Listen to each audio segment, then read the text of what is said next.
What are you reading? Macbeth. It's one of the books you recommended. I'll be honest, Detroit Become Human isn't the kind of game I usually go for. I tend to prefer games with more traditional gameplay, more action and more control. But this one caught me completely off guard, but in the best way possible though. So this was my first time diving into Detroit, and even though it originally came out years ago, the experience still holds up impressively well in 2025. The visuals are gorgeous, the motion capture is still some of the best out there, and the story?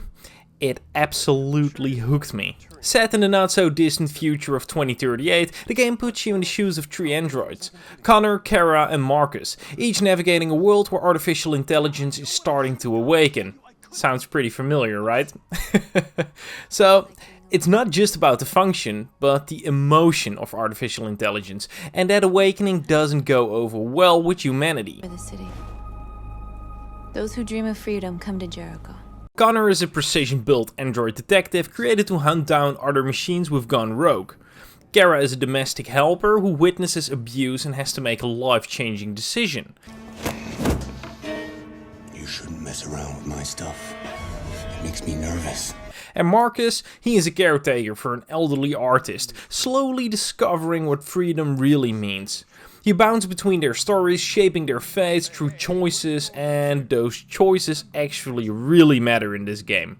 So what makes it even more special for me is that I've been playing it on the couch with my girlfriend, well, wife, sorry. She watches, comments, and helps me make the tough decisions. And honestly, it turns the game into a shared experience. You don't need two controllers to play this game together, you just need to care about the characters, and trust me, you will.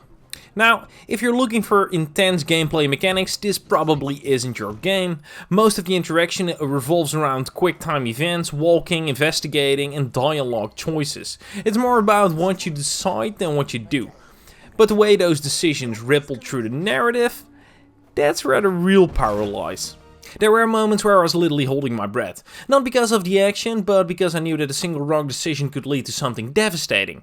One missed input, one poorly thought out line of dialogue, and boom! A character could die, a whole storyline could shift, and there's no going back unless you replay the game from scratch. I ended my first run with only 2 of the 3 main characters alive, and that kinda hurt.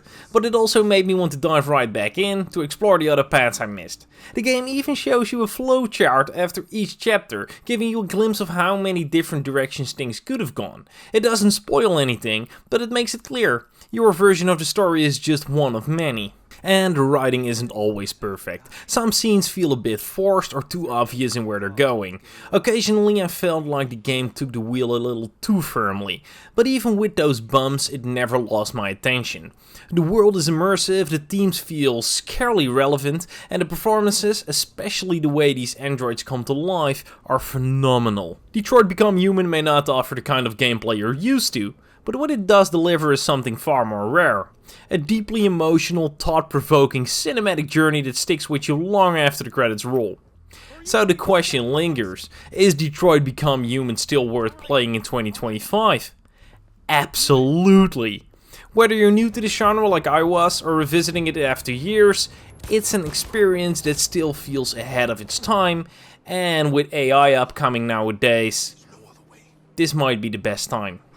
So, are you going to play it? Let me know in the comments. If you enjoyed this video, make sure to like and subscribe, and I hope to see you guys next time. ID, please.